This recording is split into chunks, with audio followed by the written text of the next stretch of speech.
The Kerala story. ये movie already 5 मई को release हो चुकी है।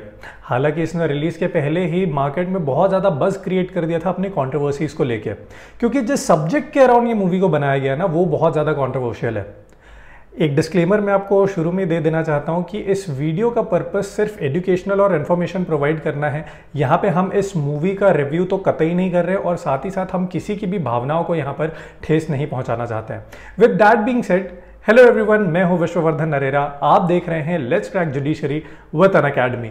और आज के इस वीडियो में हम बात करने वाले हैं द मूवी केरला स्टोरी की। इसका रिव्यू नहीं करने वाले हैं, बल्कि हम जानेंगे कि ये current affair point of view से क्यों हमारे लिए इंपॉर्टेंट है, इसके अराउंड कंट्रोवर्सीज क्या है, इंडिया में कन्वर्जन लॉ जो है वो कितने हैं, कहाँ हैं, इसके अलावा सुप्रीम कोर्ट का इन कन्वर्जन लॉ को लेकर के क्या कहना है। तो चलिए अब इस वीडियो को शुरू कर लेते हैं। अब इस मूवी के रिलीज के पहले से ही जो है कंट्रोवर्सी स्टार्ट हो गई थी जब इसका पहला टीजर लॉन्च किया गया था। और अभी कुछ दिन पहले ही ना इसके अगेंस्ट में सुप्रीम कोर्ट में एक पिटिशन फाइल करी गई, जहां पे ये सीख किया गया सुप्रीम कोर्ट से कि इस मूवी के रिलीज पे बैन लगा दिया जाए। और साथ में ये बोला गया कि ये जो मूवी है ना ये is a worst form of hate speech इसमें प्रमोट की जा रही है, और साथ ही साथ ये एक ऑडियो विजुअल प्रोपोगेंडा है, जो कि सेम कश्मीर फाइल्स के टाइम में भी कहा गया था। हालांकि सुप्रीम कोर्ट ने इस पिटिशन को डिसमिस कर दिया था, जिसके बाद ये जो पिटिशन है उसे केरला हाई कोर्ट में भी फाइल किया गया था।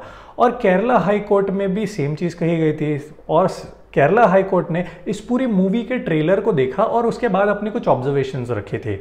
और इन ऑब्जर्वेशन में केरला हाई कोर्ट ने ये कहा था कि इस पूरे मूवी के ट्रेलर को देखने के बाद ना हमको ऐसा कुछ नहीं लगता है कि कुछ भी ऑफेंसिव है पर्टिकुलर कम्युनिटी को लेकर के। और द फैक्ट रिमेन कि अभी तक पिटिशनर्स ने मूवी देखी नहीं है, इस वजह से शायद वो ये पिटिशन फाइल कर रहे हैं। और जो CBFC है यानी central board of film certification, उन्होंने, क्योंकि वो एक स्टैट्यूटरी बॉडी है, उन्होंने ऑलरेडी इस पूरी मूवी को एग्जामिन कर लिया होगा, जिसके बाद कोई भी ऐसी अनसूटेबल चीज़ उनको नहीं दिखी है जो कि पब्लिक व्यूइंग के लिए ठीक ना हो। तो अगर CBFC के पास से भी पास हो गया है तो इसके बाद केरला हाई कोर्ट ने यह बोला कि हमको ऐसा नहीं लगता कि इस पर बैन लगाना चाहिए। अब हालांकि ये मूवी तो रिलीज हो चुकी है, तो इसका ये मतलब है कि जितने भी वेरियस ऑर्गेनाइजेशन ने इस मूवी के बैन की मांग करी थी वो भी डिसमिस हो चुकी है केरला हाई कोर्ट की तरफ से। अब यहाँ से आगे बढ़ते हुए ना बात करते हैं रिलीजियस कन्वर्जन्स की, क्योंकि ऑल्दो अभी कुछ दिनों से तो हमको ये कुछ ज़्यादा ही सुनने को मिल रहा है, लेकिन ये जो वर्ड है ना ये कंट्रोवर्सीज के लिए कुछ नया टॉपिक नहीं है, ये काफ़ी पुराना टॉपिक है। और सिर्फ अगर केरला की बात करें ना तो जब भी रिलीजियस कन्वर्जन्स की बात आती है तो Kerala is the hot bed for it. और सिर्फ केरला की बात क्यों, आप यूपी देख लीजिए, उत्तर प्रदेश या हरियाणा देख लीजिए, जहाँ पे रिसेंटली जो है वो एंटी कन्वर्जन लॉज को लागू किया गया था। और यूपी में तो हमने देखा था साल 2020 में कि एक ये स्कैम एक बहुत बड़े रैकेट के जैसा ये चल रहा था। अब इन रिलीजियस कन्वर्जन्स को लेकर के ना एक बात तो सत्य है कि दीज आर रियल, क्योंकि कुछ पर्टिकुलर ऑर्गेनाइजेशन होती हैं जो इस काम में लगी हुई है, जो एक पर्टिकुलर रिलीजन को बिलोंग करते हैं, और बाकी दूसरे रिलीजन्स के लोगों को ना ये कन्वर्ट करने के काम में लगे रहते हैं। अब देखिए, कुछ केसेस में तो ये फ्री कंसेंट की तरफ से होता है, यानी कि सामने वाले की खुद की इच्छा से होता है, लेकिन बहुत सारे केसेस में ये देखा गया है कि यहाँ पे कोई फ्री कंसेंट नहीं होती, किसी ना किसी तरीके की जोर ज़बरदस्ती या फिर कुछ ना कुछ इन्फ्लुएंस ज़रूर यहाँ पे देखने को मिलता है, यानी सामने वाले की बिना मर्जी से यहाँ पे कन्वर्जन किए जाते हैं। अब बात करते हैं थोड़ी सी केरला स्टोरी इस मूवी के बारे में। तो इसका बेसिक प्लॉट ये है ना कि ये मूवी 4 लड़कियों के बारे में है, और ये बताया गया कि ये जो मूवी है वो ट्रू इवेंट्स पे बेस्ड है। तो यहाँ पे कैसे लड़कियों को इस्लाम में कन्वर्ट किया गया, उसके बाद अफगानिस्तान, सीरिया, इराक जैसे देशों में भेजा गया, जहाँ पे ISIS के रिक्रूटमेंट कैंप्स में इनको डाला गया, वहाँ पे इनकी ट्रेनिंग हुई ताकि ये कैसे इन टेररिस्ट ऑर्गेनाइजेशंस के काम आ सके। ऐसा ये बेसिक प्लॉट है। और ये बताया गया कि लगभग 32,000 ऐसी लड़कियां थी केरला की जिनके साथ ये हो चुका है। हालांकि इसको सपोर्ट करने के लिए कोई फैक्चुअल एविडेंस तो नहीं है, लेकिन ये ज़रूर माना गया है कि ऐसे इंस्टेंस हुए तो ज़रूर हैं। तो ये सारा जो है ना ये पूरा बनता है आपका बेसिक प्लॉट इस पूरी मूवी का। अब इस मूवी का मेन थीम है which is based around love jihad, sex slavery and ISIS recruitment. अब 4 लड़कियां जो है उनकी कहानी है ये, जिसमें एक है शालिनी, गीतांजलि, नीमा एंड आसिफा, जो चारों केरला के ही कॉलेज में पढ़ते हैं। इसके बाद मूवी में ये बताया गया कि इसमें जो आसिफा जो होती है, she tries to influence the other 3 जो हिंदू रिलीजन को फॉलो करती हैं, and tries to convert them to Islam. और इसके लिए शी यूजेज लव जिहाद, विच मीन्स कि तीनों लड़कियों की 3 लड़कों से इंट्रोडक्शन करवाई जाती है और जो तीनों लड़के हैं वो मुस्लिम होते हैं, और जिसके बाद लव का एक रिलेशनशिप बनने लगता है। और इन तीनों लड़कियों को ये दिक्कत होने लगती है कि इन तीनों को अपना लव रिलेशनशिप बचाने के लिए सिर्फ एक ही ऑप्शन है कि इन लोगों को कन्वर्ट होना पड़ेगा। अब कन्वर्जन के बाद जो इनकी शादी हो जाती है। अब इसके बाद इन तीनों लड़कियों को सीरिया, इराक और अफगानिस्तान भेजा जाता है, जहां पे इनको सुसाइड बॉम्बर बनने की ट्रेनिंग दी जाती है और साथ ही साथ वेरियस हार्डशिप्स जो इनको फेस करनी पड़ती है इन लड़कियों को, उसके बारे में ये पूरी मूवी है। तो बेसिक प्रीमाइसेस का ये है।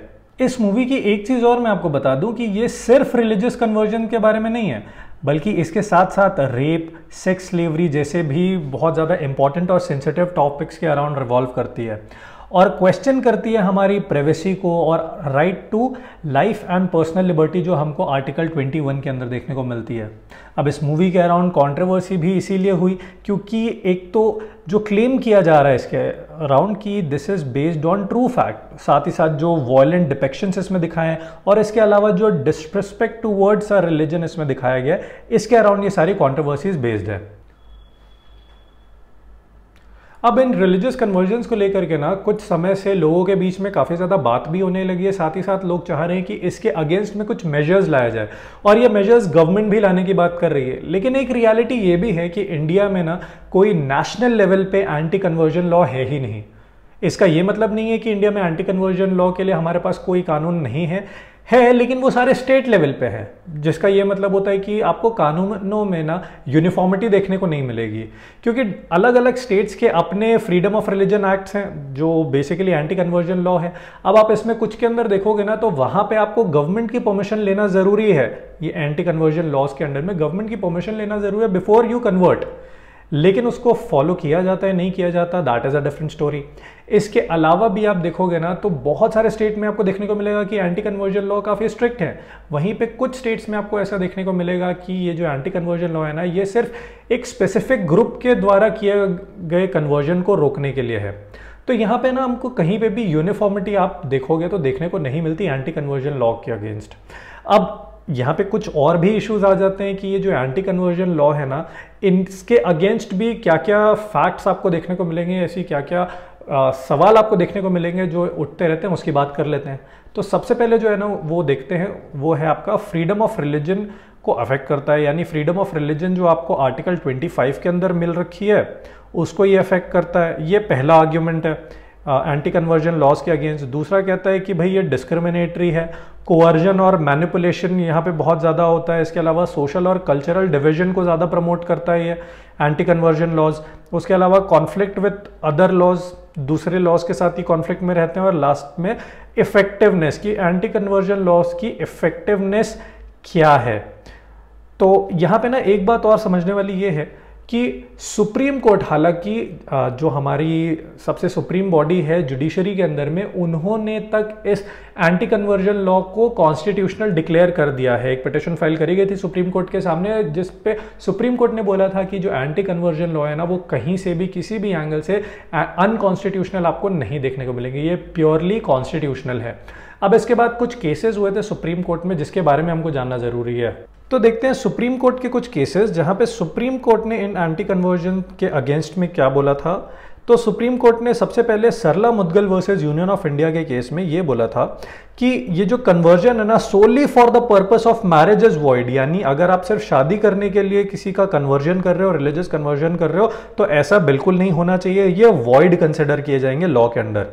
इसके अलावा एक बहुत इंपॉर्टेंट केस हुआ था एस पुष्पाबाई वर्सेस सीटी सेल्वाराज का, जो बहुत इंपॉर्टेंट है, जहां पे सुप्रीम कोर्ट ने ये रूल आउट किया था कि कन्वर्जन करना, right to convert to other religion is an individual's right, कि इंडिविजुअल की राइट तो है but that such a conversion should be genuine and voluntary, यानी कि यहां पे वो जेन्युइन और वॉलेंटरी होना चाहिए। तो सबसे इंपॉर्टेंट बात ये है कि वॉलेंटरी होना चाहिए। यहां पे किसी भी टाइप का, आगे फर्दर कोर्ट ने स्टेट किया कि कोई कोवर्जन, मिसरिप्रेजेंटेशन ऐसा नहीं होना चाहिए इन रिलीजियस कन्वर्जन्स को लेकर के। और अगर ऐसा होता है जहां पे आप मिसरिप्रेजेंट करते हो, कोवर्जन करते हो, इन्फ्लुएंस करते हो, कोई दबाव डालते हो, तो उस केस में ये वॉयलेशन है आपके right to freedom of religion का। तो ये तो था सुप्रीम कोर्ट का बोलना। तो अब इसके बाद ना देखिए, ये वीडियो हमने बनाया ही था आपके एजुकेशनल पर्पसेस के लिए, ताकि इन केस आपको आंसर राइटिंग वगैरह में जब ज़रूरत पड़े ना, तो उसमें आप इसके टॉपिक के अराउंड लिख सकें। तो इसके रिगार्डिंग आपके क्या व्यूज़ है, ये हम ज़रूर जानना चाहेंगे। तो वो आप कमेंट सेक्शन में ज़रूर बताइएगा कि इस मूवी के अराउंड जो कंट्रोवर्सी चल रही है और एंटी कन्वर्जन लॉज जो चल रहे हैं, उसके बारे में आपका क्या सोचना है। With this is the end of the video. Thank you very much.